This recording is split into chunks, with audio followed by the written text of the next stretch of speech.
you've been going hardcore with your downward dog, RDLs, or pancakes, and all of a sudden you feel this horrible sensation in the low part of your glute, top part of the hamstring. In the yoga world, they call this yoga butt, but if you're into your anatomy and physiology, they call it proximal hamstring tendinopathy. Now, when it comes to this condition, most of us don't really know what to do to rehab it. Do we train it or do we stretch it? That is the question. For most of us, we end up just leaving it and hoping that it disappears, but that's not necessarily the best way to treat this condition. This is also a very personal injury. I've had it 2 or 3 times in the past, and I've also trained people who've also had it as well. So what is the best way to rehab it? Well, first of all, we want to know what causes the problem. Well, the first culprit is any movement that you do to hinge at the hip. What do I mean by that? If we go into a pancake position, most people training their pancake will try and stick their bottom out and then bring the belly down towards the ground. It's this movement here where the back is straight, the hip is tipping forward, and my bottom shoots out.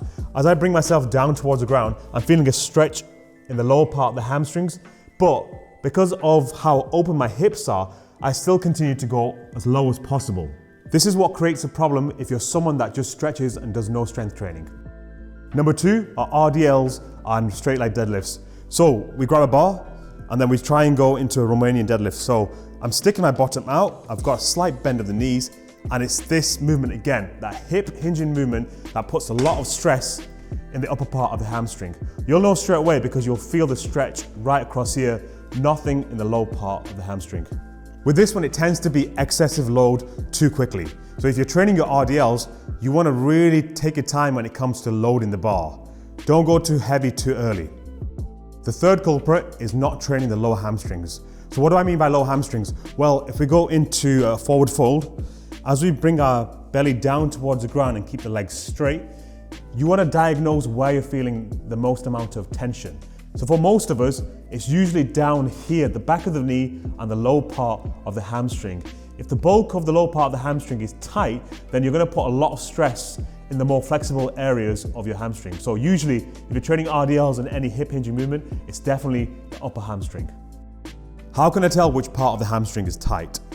Well, if you go into a forward fold, you want to measure the distance between your belly or chest to your thighs. So the closer we get the belly down towards the thighs, the more we go into the low part of the hamstrings.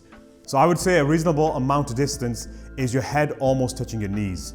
The second method is to test how straight the legs are.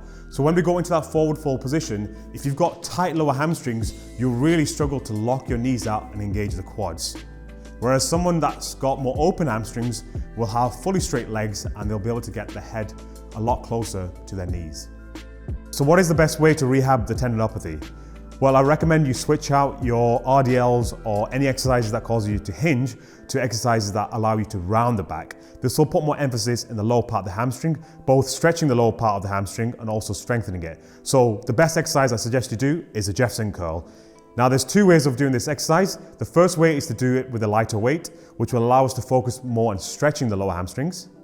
And the second way is to do it with a slightly heavier weight and focus more on strengthening the end range of the Jefferson curl.